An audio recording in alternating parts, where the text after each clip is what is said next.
Good morning, and welcome to Connections Radio Show, where we talk about ideas that matter. I'm glad you've made the connection and are with us today.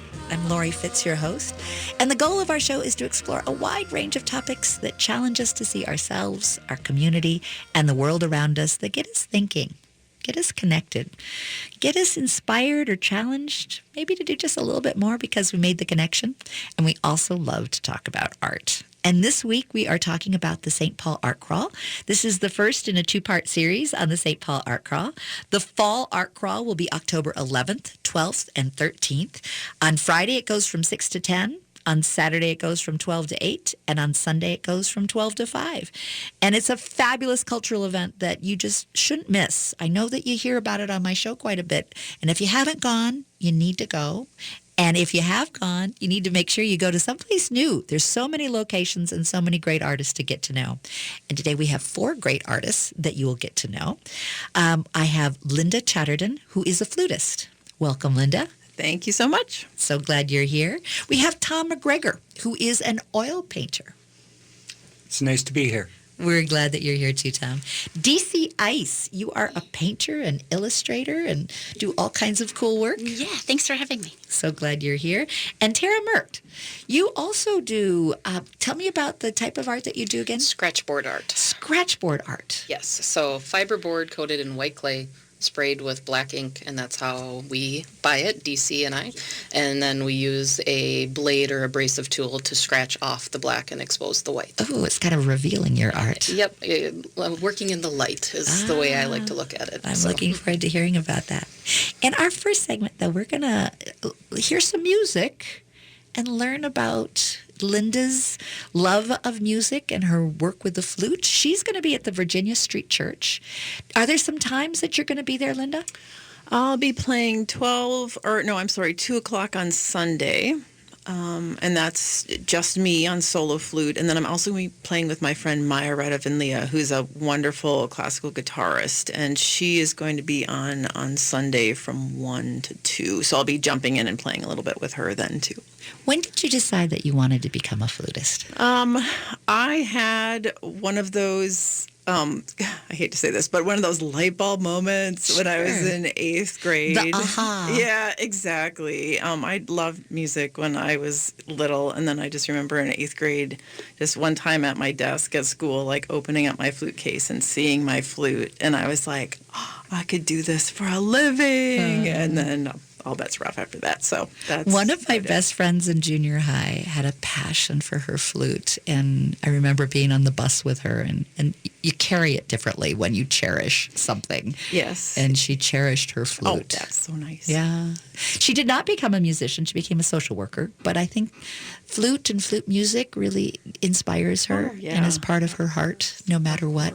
And it's great for folks who do love flute to come and listen to you and share the experience. I think so. Yeah, that's one of the other reasons I became a professional musician. I mean, not only do I love music, obviously, but I love sharing music and composers with people and audience. I love the connection that live performance brings. So, and you brought some music for us to listen to today. I did. I've got my technical director who's looking very focused at this moment as he's pulling up the music. What I'll have us do is just listen for a little bit, and then the music can come down and we can talk about it. Sure. And so he's going to be bringing up that music now.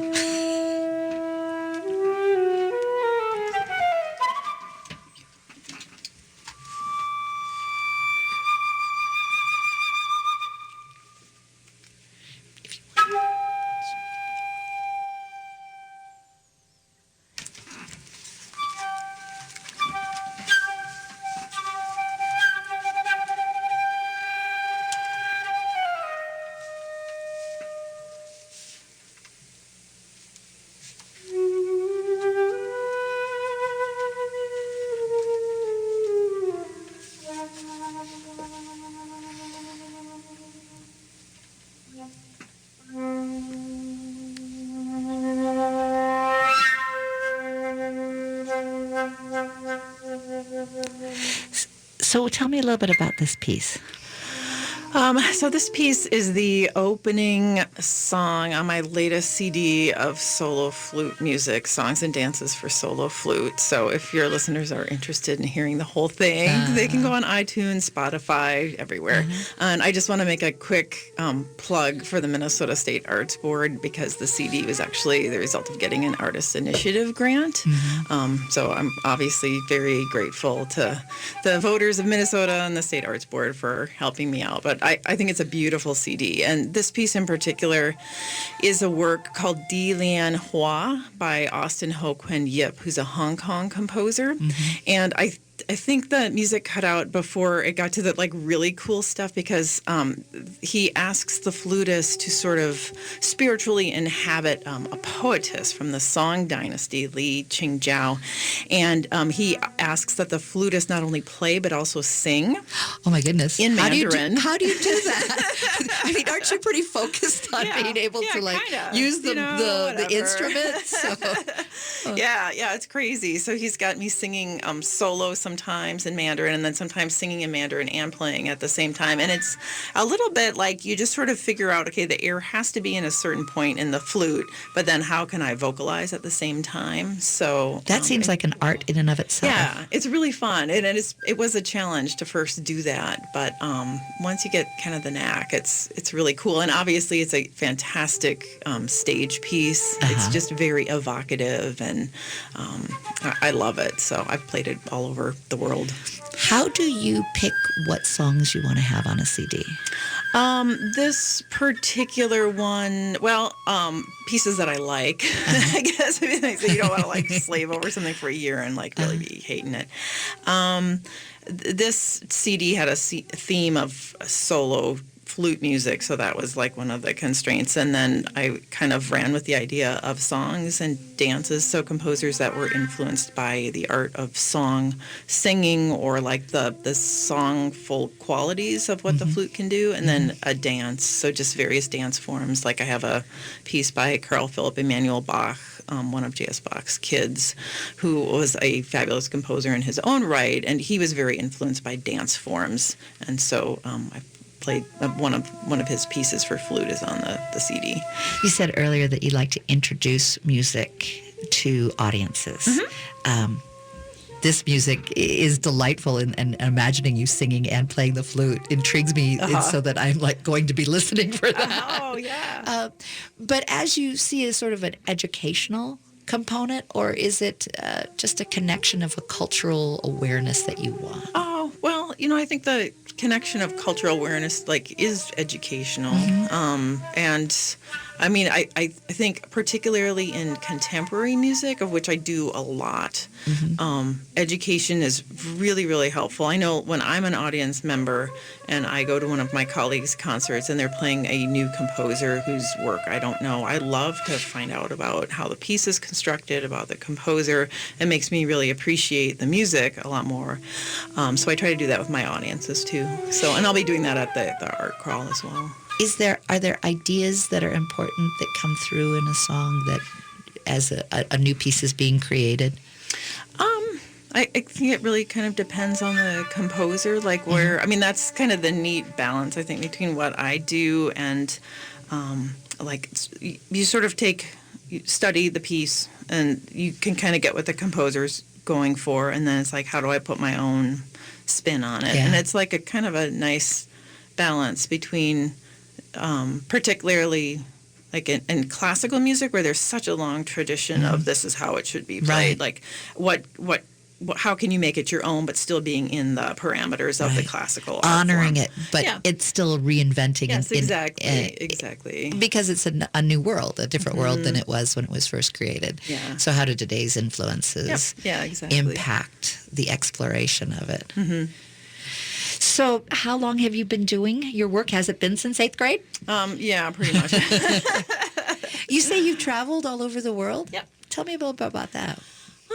Yeah, so I'm a soloist. I don't play with either one of the orchestras in the Twin Cities, so I collaborate with a lot of different composers. I work with some different musicians. Maya Radov and Leah is one of them.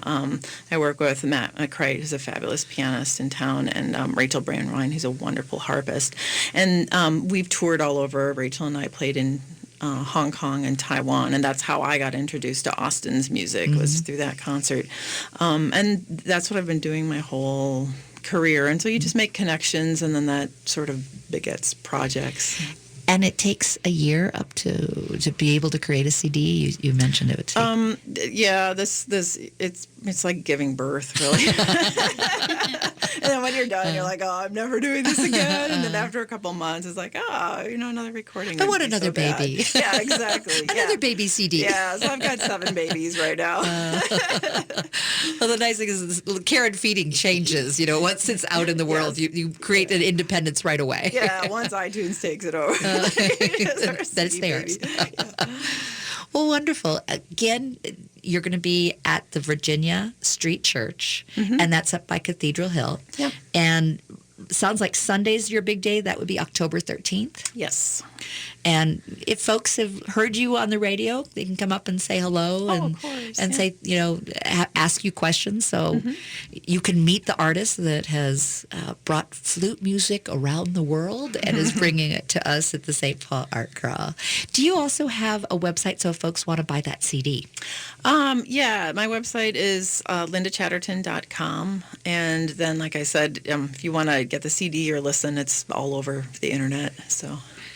And will you have some CDs to sell while you're... Yes, I will. Another reason to come is to go and buy that CD and support. Signed CD. We like encouraging supporting local artists, because when you support local artists, you're also supporting our local community and supporting art that we love to continue in. And that's all what St. Paul Art Crawl is about, is making sure that we support you all and bring a piece of your art home with us. So I encourage you to come and listen to Linda and bring her music home. So thank you for joining us today, Linda. Well, thanks so much for having me. And we'll be right back. We're going to break for some commercials, but we'll hear more from other artists and the work that they're doing during the St. Paul Art Crawl and how you can get to know them and buy their art.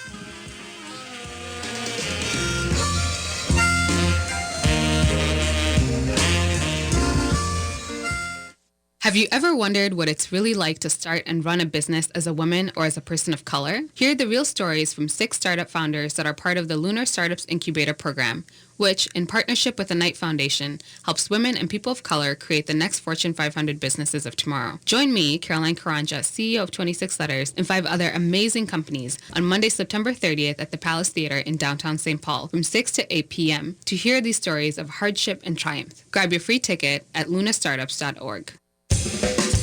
The fall St. Paul Art Crawl, presented by the St. Paul Art Collective, will be running the weekend of October 11th, 12th, and 13th. This is a must-do experience that you will love. The St. Paul Art Crawl showcases the diversity of art that St. Paul has to offer. By nurturing a vibrant arts community, the Art Crawl inspires artistic growth and fosters a creative exchange of ideas. Throughout the weekend, you'll have the chance to explore fabulous art while touring through local artist studios, lofts, and galleries. Hosting over 350 artists, up for purchase will be paintings, photography, pottery, sculpture, fiber arts, and more. And when you buy local art, you're providing to artists so that they may continue to create the art we love. The Metro Transit is supporting the local art community with a free transit pass for Saturday and Sunday. Download your pass to ride buses and light rail for free during the Art Crawl. Be sure to get all the details at stpaulartcrawl.org. That's stpaulartcrawl.org. This is Chad, owner of AM 950. Our station has worked with Barbara from WYSIWYG Web Design for years on everything from logo to print design, and especially for developing our website. She does great work and is great to work with, listening to what our goals and design ideas were while offering new, innovative ideas to create the website we are proud of today. Barbara made sure she understood our station, our goals, and our mission before she started working on our site, and made suggestions to help control the cost. Plus, she's friendly, which set us at ease. I recommend Barbara at WYSIWYG Web Design because I know she will deliver an attractive, professional website within the budget you have. She is a local independent business that specializes in helping other local businesses achieve their website and design goals. She can work with nearly any budget and create anything from simple sites to robust custom functionality. To find out more about the company AM950 trusts, go to WYSIWYGWebDesign.com. Spelled out just like it sounds, WYSIWYGWebDesign.com. This is why you work so hard to pay the mortgage. Because home is more than 4 walls and a roof. It's that porch swing on a summer evening. It's everybody over for Sunday dinner, and your family sleeping in their own beds at night. Making Home Affordable is a free government resource that can make paying the mortgage easier. Call 888-995-HOPE or visit makinghomeaffordable.gov. Good night, Mama. This is why. Brought to you by the U.S. Treasury, HUD, and the Ad Council. Welcome back to Connections Radio Show, where we talk about ideas that matter. And today we're talking about art. I'm Lori Fitz, your host, and I have some wonderful artists that are from the St. Paul Art Crawl. And yes, the St. Paul Fall Art Crawl is right around the corner. It's coming up October 11th, 12th, and 13th. And this is part one of a two-part series that's going to be featuring the St. Paul Fall Art Crawl. Next week, we're actually going to be on Sunday, a Sunday afternoon. So today, we've got part one, and next week, part two will be at Sunday at 1 o'clock, and we'll have some promotions to make sure people remember to tune in on Sunday for next week's show. Our artists that we have sharing about their artists, last segment, we had the chance to talk with Linda Chatterton and hear some of her music. She is a flutist. We also have in this segment, Tom McGregor, who is an oil painter, and he'll be sharing more about his art. Welcome, Tom. Thank you. It's nice to be here. Good to see you and good to have you here. Nice to have you here again, this time as an artist, last time as an organizer. So nice to be able to talk about your art in this segment. But before I do, I want to also introduce DC Ice, who is a painter and illustrator, and Tara Merkt, who is, tell me again, Scratchboard artist. Scratchboard artist. I am so looking forward to learning more about scratchboard artists. I keep thinking of the scratching for your prize, the lottery, you know. Scratch offs. Scratch off. Not like Different. that. Different. But we will learn more about the beautiful art that you're doing and share your websites. For websites for Tom McGregor, Tom, want to give us your website, and then I want to just open it up and have you just tell me about what you're doing with your art right now. You can find my art at McGregorArt.com. That's McGregor.com.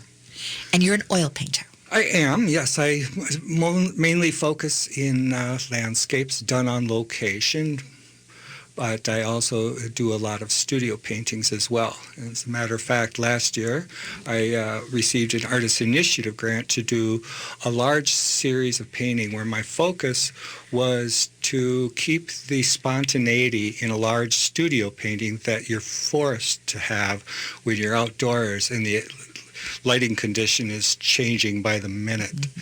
So these are a series of paintings that I painted fairly fast and furious, with a lot of expressive brushwork. And it was a great kickoff for my 66th year. I'm going to be 67. Well, I guess I just turned 67. Excuse me. Happy birthday. Whoops. And becoming a full-time artist. For 30 years, I had a studio/design studio with an attached painting studio in Lower Town. And this was also the year where I moved across the river to the ACVR warehouse, and this is where I'll be showing my art, in the Old Town Artists space on 4th floor. And the beautiful thing about Old Town Artists is that they've negotiated with the owners to have all of the artists in that building on 4th floor. So you don't have to go traipsing and taking the freight elevator to various floors or doing the stairs. We're all together. And it's a really wonderful organization. I never thought I wanted to join a co-op, but I met the artists, and they're a very talented and wonderful group of people and very supportive. And they've been around for a while. They have been around. Yeah. They were founded in, I hope I don't get this wrong, 1959. That sounds right. I've had some Old Town artists join me on the show, and amazing commitment to supporting each other over the years as well. Absolutely. I felt it right from the get-go, that this felt right. Oh, I'm home. And this was after I told everybody after the last crawl, or prior to the last crawl, I was letting people know in my email, oh, this could be my last crawl. I'm giving up my studio in Lower Town after all these decades. And I think I got a lot of pity buys. So now you have to come back and to face these folks. Oh, I was only kidding. Well, I didn't know. I actually did set up a nice little studio in my basement, although it is a basement. Yeah, light is not as... Yeah, but it worked, and I have good light, and I thought, well, this is it. I can do this. I'm outside painting most of the time anyway. But then I found out about this opening, applied for it, got it. And so I've got a great space, larger than ever for teaching because there's another 1,500 square feet that I can teach in the middle of it, where we have our models every Wednesday night.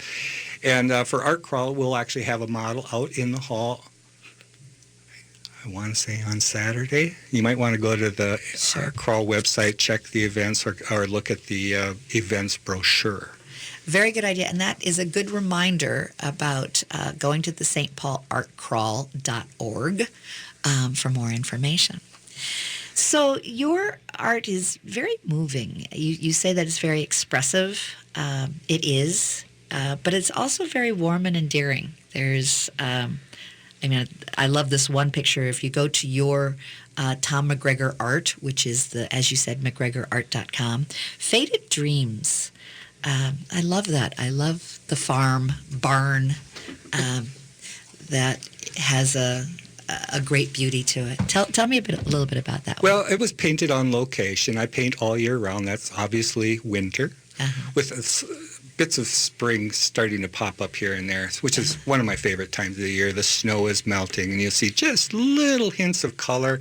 The trees almost looks like fall colors. Like gold, the buds in the trees have that reddish tint to them. I also like the old machinery that is sort of right by the old barn, and it's like you can feel like this happened. It's almost like a ghost barn years ago. That's at Dodge Nature Center, and it's real close and handy. And you'll on any given day, you'll probably find one or two plein air painters out there painting. So it's also a great gathering place for people that do what I do.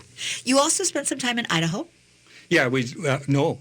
Yes. No, I did not. Utah. Thank you. Tell me about your Utah. Idaho, but at a different time.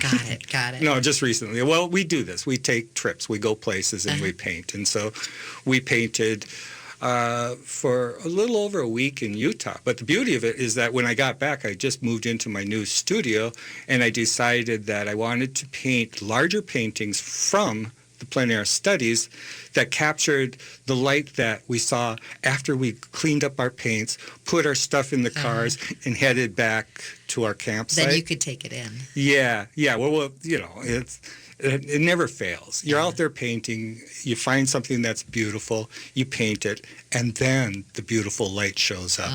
Do you take pictures at that point? No, that doesn't do you any good. You just remember. Yeah, actually, all of my paintings are usually interpretations, or it's a combination of imagination, memory. It does have that quality. There's something magical about it. It doesn't look like, it does feel like you've created your interpretation of the space and not just the space. I can usually tell if somebody's working from photos. Mm-hmm. There's just a certain look to it. Mm-hmm. It doesn't have the life and the vitality. I think that painting on location sensitizes you to your environment, where you're at, who you are, what it is that moves you. Mm-hmm. And spending 3 hours on a location, makes that part of you. So you can go into the studio. And my studio paintings aren't even real places. I've moved mountains. There's no trees where there were. Not many people can say that.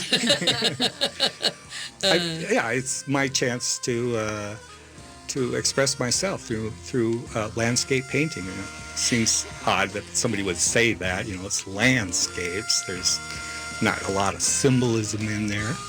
Well, I want to make sure that you give your website again, McGregorArt.com, and to get to your the ACVR Warehouse, ACVR, there we go. 106 Water Street. All of the artists are on 4th floor. Terrific. And for more information about the Art Crawl, you can go to the stpaulArtCrawl.org, and they've got all kinds of maps and write-ups and all the good stuff that you need to know about the St. Paul Art Crawl. So check that out, too. And we'll be right back after just a few commercials, and we'll learn more about the art of illustration as well as scratch board art.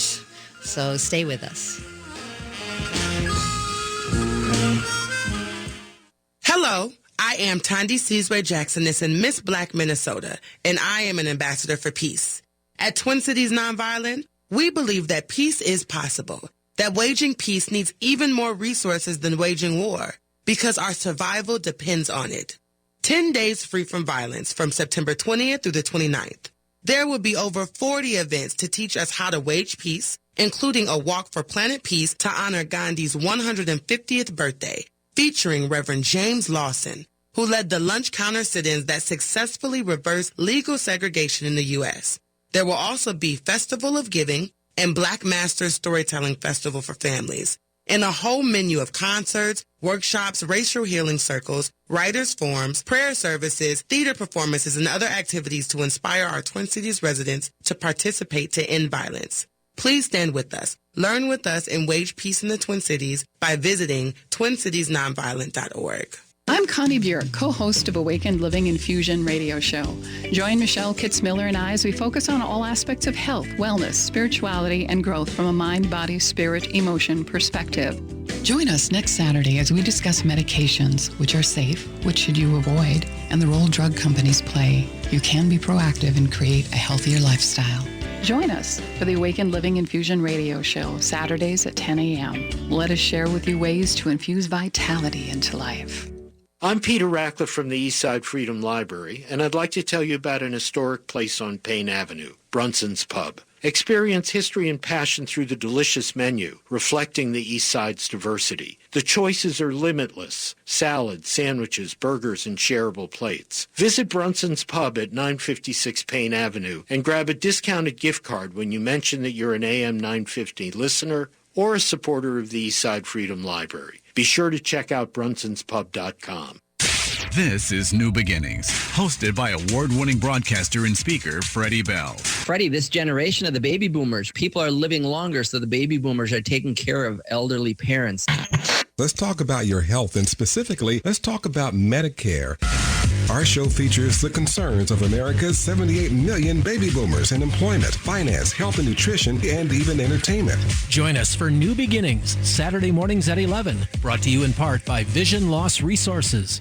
We're excited for September 30th. Come and attend the first ever Undemo Day event, a celebration of big ideas, hosted at the Palace Theater in St. Paul from 6 to 8 p.m. This unique event will feature 6 rising stars in our community as they share their journey of entrepreneurship. This event is brought to you by Lunar Startups and powered by Knight Foundation. Lunar Startups is helping women and people of color scale high-growth businesses by connecting founders to customers and capital. Learn more and register for this free event at lunarstartups.org. With your AM 950 weather, I'm Brett Johnson. Look for sunny skies today with a high near 62. Tonight, rain with a low around 51. Sunday, more rain with a high near 70. And Monday, partly sunny with a high around 82.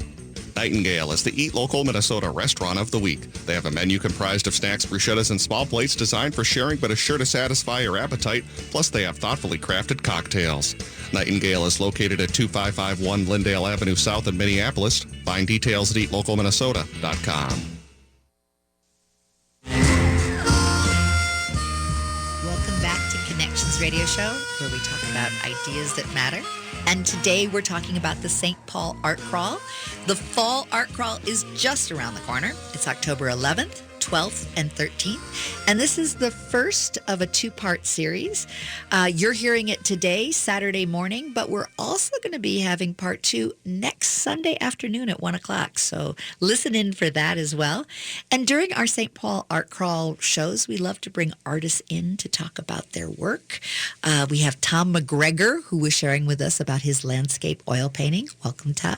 Thank you. It's nice being here. Good to have you here.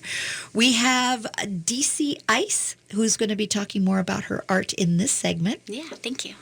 And we have Tara Mert, who is also a scratch board artist. Yes. And we will learn in the next segment the differences between the two of you in terms of pursuing your scratch board art, which I have learned is not something that's in the categories. And there's probably a half a dozen to maybe... No, there's not very many of us. Not even a half a dozen? scratch I think board? there's about a half a dozen, About but it? you have to include like St. Cloud. Got it. And a little bit into Wisconsin. But Is it really a Minnesota thing? no. Okay. There's an International Society of Scratchboard Artists. So it's So there's got to be more ISSA. than a half a dozen. Oh, all told. yes, definitely. I think there's a couple hundred within There we the go. society. There Yes, we go. yes. Well, I'm excited about learning about that. I'm just going to open it up, DC, and just have you share with me about your art. Describe it and why you became an artist. I love illustration, and drawing is it's just such a passion for me. And how I got into scratchboard art actually is because my drawings weren't selling very well in the beginning, and my paintings were doing better. And I just adore drawing, so I was like, okay, how can I turn my drawings into paintings? And scratchboard lets me do that. So I use it in a sort of in a way where I get to draw right on the board, and then I paint my drawings. Yeah. Your paintings are very whimsical. Thank you. And charming. And when I look at a coyote that is smoking a pipe, or an owl that has paper toys, or the fox and the bunny that are listening to an old phonograph, right. or the bunny that's flying out of a film projector, very imaginative. Thank you. And the colors are warm and dear.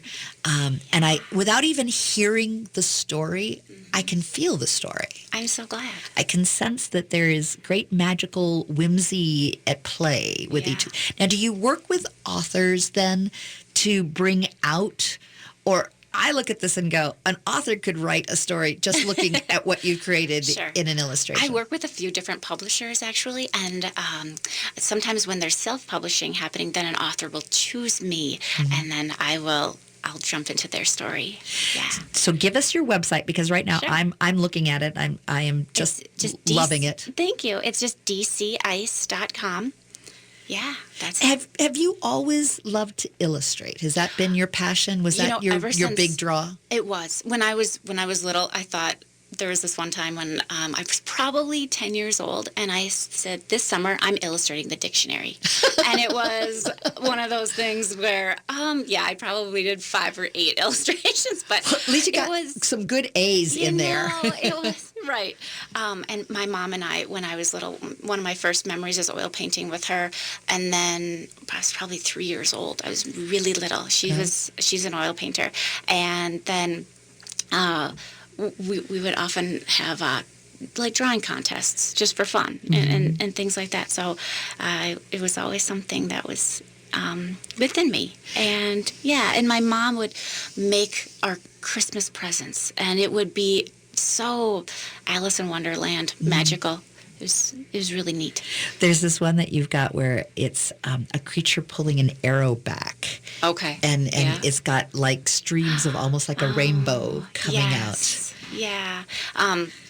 And a lot of my pieces are personal pieces, just about and it can be almost anything really, that like silly little stories, and I'll just make huge weird paintings out of them. Well, there's pirate ships, it looks like, and there are, I love the fox that seems to be playing the piano with his claw. No, playing the phonograph with his claw and listening to the music that he has been able to play.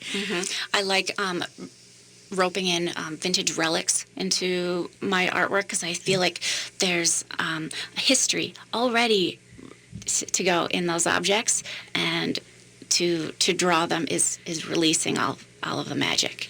And they say if you read to children, it is one of the most powerful opportunities for children to learn, because it's using the imagination. And so much of what we need to learn depends on imagining.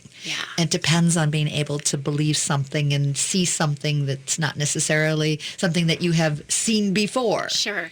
And I have a 15-month-old son, and so we are reading all the time. And I don't know if right now he's so little, but I think that I'm enjoying it more than he is.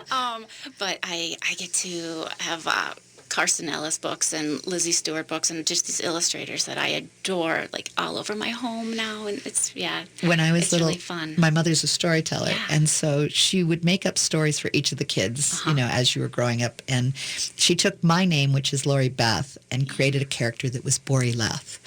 And she would take whatever happened to the day with me and then make it more magical and create, so that I'd have a memory of something, but then she'd turn it into something else. There was a treasure hunt that Bori Leth would go on. It's amazing. Yes. Yeah, it's so neat. Yeah. And I think that you connect with that sense of, as you said, Alice in Wonderland in your work, but there's something more. There's a primitive style too that I like. I like the folk style. Yes. And I sometimes if it's too labor intensive for me, it'll get sort of sterile or something. And I like to keep it fresh, and I like to work fast. And but I also, with scratchboard, I love the pristine, the very shiny. And the line quality is really sharp and precise. But then my paint is painterly, and I like that dichotomy between the razor blade line work and the painterly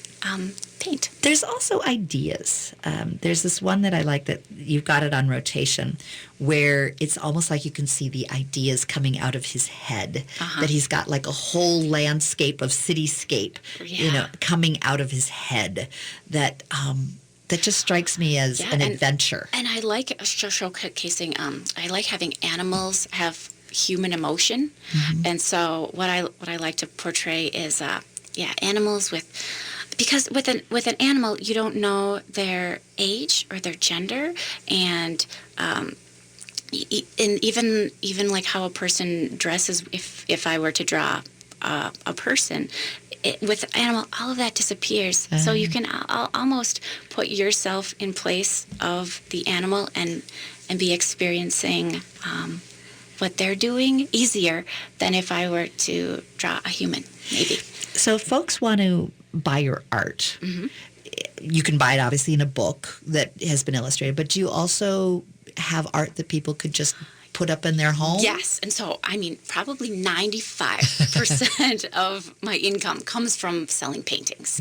Yeah. And so the St. Paul Art Crawl is one of the most fun. It's a really great show for me, and I show at the Schmidt Artist Lofts, and that's where I live with my husband and our little one Everett, and we love showing. And I actually showed at AZ Gallery. I helped run that gallery for 9 years, and I love them so much. And even though I lived at Schmidt since 2014, right when they opened, I would still be at AZ because they were my family, and I love them so much. So make sure you go to AZ Gallery in Lowertown. And but now that I have my little one, I want to be at home and showing just right out of my space. You'll go right into your home to be able to see your art? Yeah, it's actually, we live in part of the tower at Schmidt, and that's the old brewery. It's the old brewery, and right at the base of the tower, there's this huge opening for all of my artwork to be right there, and there's a huge skylight, so... Yeah, it's a lovely place to be. Do you take commissions as well? If someone came to you and said, there's so many. Really? Yeah, I do a lot of pet portraits. Oh, do you? I do. So do you have the pet come to you, or do you go to the pet? No, actually, or the picture? Photos come to me, which is great. Yeah. Well, and when someone says, I want you to do my pet, do they also give you something whimsical to do with the pet? So often. What are some examples of whimsical things that you might get from someone? There was, let me try to think. There was this one cat, and it was smoking a pipe, and it was, people... You could just say it was like thinking about the world. Just thinking about the world, and I think that there was whiskey involved, and there was, and this is a hardcore cat. Yes, very serious. And so, people come to me, and I love that. I love that, the ideas that people want their animals to... Have you done horses? I haven't. I might have to hire you to do some of my horses. I have not done horses. I've done horses in my personal work, and Yeah, and horses are hard. They're quirky. For me, they're real quirky. And Every with the artist- knobby legs. Yeah. I love the challenge. Yeah, that's really fun. Well, I'll have to, because horses you can't always capture in a picture either. So you're going to have to come out to the farm and take a look at the horses. I love that. Yeah, and That would be awesome. Yeah, they are crazy. Yeah. And you create, it's like a portraiture. You know, It when I is. see this, it looks like what I would expect, like someone to have as a sit-down portrait. Very much so. But it has whimsy and delight and just fun. Yeah, thank you. I have a lot of fun making them. So you are an illustrator, a portraiture. Is there other art that you do? You know, I sometimes try to mix it up, and recently I've been getting into oil pastels, and but also I create these brooches that are animal heads, and they're made out of bronze. Ooh. So I worked with a foundry recently in Howard Lake, and they helped me through the process of making those, and I have a wolf, which is kind of like a wolfy fox type thing, a hare, and I also have a little what I call a beaver badger bear. It's like a weird little But it's a 3D of Yes, basically but of your they're- illustrations, and and it it's like looks- going to Alice in Wonderland and being able to take the creature back with you. And it looks exactly like my illustrations, which is nice. super. It's super fun to have a 3D version. Well, I'm going to encourage folks to make sure you stop by the Schmidt and check Thank out you. DC's art. Yeah, I'll be on the 5th floor. 5th floor. Don't miss it. We also want to make sure that folks know how to get to your website. So give your website again for us. Sure, it's dcice.com. And I also want you to go to the St. Paul artcrawl.org for more information on the St. Paul Art Crawl. The dates, I'm going to get you right here. I'm going to just pull up the dates. The dates are October 11th, 12th, and 13th. There's also free passes on the Metro for Saturday and Sunday. So just, again, if you go to the stpaulartcrawl.org, you can get those free passes. So thank you for joining us for our third segment here, and we have one more segment to go and another artist to talk about scratchboard art, which is what you do, but you do it very differently, Tara. Yes. So I look forward to learning about how you do your scratchboard art. And you're listening to Connections Radio Show here on AM 950, the progressive voice of Minnesota. Mark your calendars for September 30th to attend the first ever Undemo Day event, a celebration of big ideas hosted at the Palace Theater in St. Paul from 6 to 8 p.m. This unique event will feature 6 rising stars in our community as they share their journey of entrepreneurship. This event is brought to you by Lunar Startups and powered by Knight Foundation. Lunar Startups is helping women and people of color scale high-growth businesses by connecting founders to customers and capital. Learn more and register for this free event at lunarstartups.org. The Fall St. Paul Art Crawl, presented by the St. Paul Art Collective, will be running the weekend of October 11th, 12th, and 13th. This is a must-do experience that you will love. The St. Paul Art Crawl showcases the diversity of art that St. Paul has to offer. By nurturing a vibrant arts community, the Art Crawl inspires artistic growth and fosters a creative exchange of ideas. Throughout the weekend, you'll have the chance to explore fabulous art while touring through local artist studios, lofts, and galleries. Hosting over 350 artists, up for purchase will be paintings, photography, pottery, sculpture, fiber arts, and more. And when you buy local art, you're providing to artists so that they may continue to create the art we love. The Metro Transit is supporting the local art community with a free transit pass for Saturday and Sunday. Download your pass to ride buses and light rail for free during the art crawl. Be sure to get all the details at stpaulartcrawl.org. That's stpaulartcrawl.org.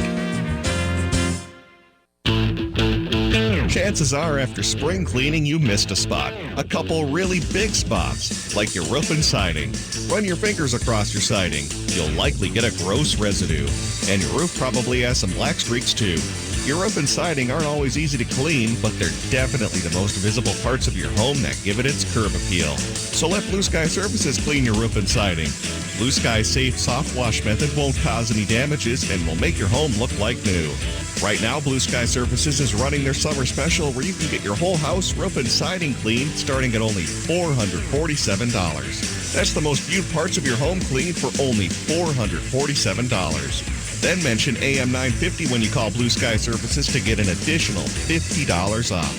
So get the curb appeal back on your home and call Blue Sky Services at 952-467-2447. That's 952-467-2447. So, who's going to do what? Flashlights? Nowhere to be found. Emergency supply kits? Not packed. What about blankets? We have an old towel. Cell phones? May not work. Emergency water? Not a drop. Perfect. We all know where we're meeting if we're separated. The library. On Jones' house. The bus stop. And I'll be waiting here wondering where you all are. Great. It sounds like we don't have a plan. Winging it is not an emergency plan. Make sure your kids know what to do during an emergency, who to call, where to meet, what to pack. Visit ready.gov/kids for tips and information. Brought to you by FEMA and the Ad Council. Welcome back to Connections Radio Show. I'm Lori Fitz, your host, and today we've been talking about the St. Paul Art Crawl, and the Art Crawl is taking place right around the corner. It's 11th, 12th, and 13th. It takes place on Friday from 6 to 10, on Saturday from 12 to 8, and on Sunday from 12 to 5. It's a great cultural event that brings artists and our community together to celebrate art and have a chance for us to buy art from wonderful people. And I have great artists here today to talk about their art. We have Tom McGregor, who talked to us about his oil painting. Welcome. Nice to be here. And your website was McGregorArt.com. Terrific. And in the last segment, we talked with DC Ice. Hello. Hi, and you tell us your website as well. Yep, it's at dcice.com. Must go see. It's very magical work. Thank you. And Tara Mert. Welcome, Yes. Tara. Nice to be here. You and DC do scratchboard art. Yes, correct. But you do it a little differently. I do it differently. For the most part, mine is just going to be the black and white scratch board. I have done a couple of pieces that I've added color to and found that unless it's just a singular pop of color, I like the stark contrast of just the black and white art. Monochromatic. Yep, exactly. And a lot of people are going to see that art. Yes, they will. Because you've got the Exciting. cover this year. I got the cover this year, so the posters and the cover art, that's me, and it's an incredible honor. So yeah, definitely. And you're also, Tom and DC, you're in there too in the catalog being featured. Yeah, Tell me. what's different this year, actually last year we started this, there is no longer a poster, it's just the catalog, so she's very singular, and there's only two other honorees, and that is the two of us. Oh, terrific. DC and Tom, thank you for being honorees and being part of our conversation today. When I look at your art, the first thing I saw of Chris was the bees. Yes, the bees. I started beekeeping a few years ago. Not this year. Last winter was a little bit too hard on them, so I lost them this year and was too busy. But I really like the aspect of trying to make an impact on your environment that you're in and have it be a positive impact. And I think that the bees really need that right now because of the changes that have happened. So my piece that won is called Vanishing, and it is a spiral of honeycomb with bees on it, and then that panel is surrounded by singular panels that are smaller that have a bee with flower that they would typically land on for pollination, and you circle around and you end with the fallen bee that is representing the encroachment and the things that we're doing to the environment that's causing impact against bees. And without bees, we won't survive. Exactly. Well, we could survive, but it would be a very bleak, it wouldn't be what we recognize as the world today, environmental-wise. Yep, exactly. So my art differs from DC's in that it is going to be more of a activist, but also more of a very vivid description of exactly what it is that you're seeing versus an illustrative or a artistic take on it. Yeah, So- I find it very imaginative. I see you've got this honeycomb earth. You know, that the earth actually you've created to have it look as if it were a honeycomb. So you are playing with ideas with it. Yep, definitely. But you look at those and you could picture if that was a honeycomb. Right. That's exactly what a honeycomb will look like. So there isn't the... I guess I just don't have it's more realistic. More realistic. I don't have the whimsy. The whimsy in mind. Yeah, no. So when did you know that you wanted to be an artist? I have always done art. My mom is a graphic designer, and so I grew up in a household of art was a big influence, and had other family that were watercolorists and things of that sort. So I've always done art. I went to a high school that emphasis in art and have 2 degrees in art. So it's always been a passion. Where can people find you during the art crawl? I'm at the Union Depot in the head house. So, yep, right in the front entry of the Union Depot when you first come in. And the types of things that people can purchase. Tell me about that. I have the scratch boards themselves, originals that you can purchase. I have metal prints of the originals, postcards of the originals, and some bookmarks and pendants, magnets, small reproduction stuff. So. Is this a fairly new way of creating art with the scratchboard, or is this going back for many, many years and I just haven't heard about it? Many, many years. Este 70s, I think, is when they came out with boards, and that's more on the European market. And then Ampersand is the board that is the United States, and I think a better quality of board. And that's 80s, was it, DC? Something like that? I'm not really sure. That's what I use. Yeah, I think it was in the 80s that it came out. So, but the movement towards using scratchboard, it really seems to have picked up in the last decade or so. And when folks look at your art, what would you like them to take away? You know, what is it an environmental? We need to wake up and we need to make sure we're honoring the earth. Yep, that. Also, I just want you, when you look at a scratchboard piece, you're not going to stand 10 feet away like you're in a gallery. You need to get close, and you need to be right on top of it and just like a honeycomb, you draw them in. Yeah, you draw it in. You need to be experiencing the art like the artist does, where it's right at an arm's length, and I like that. The detail that you have of these bees it may not be, as you say, whimsical, but it is so powerful that the detail that you've created, that it does draw you in. Yep, you can see each individual hair and the pollen sitting on the hair. The wing. And the iridescence reflective of the wing, so yes. Yeah. I bet children love this as well. Yes, my kids enjoy it.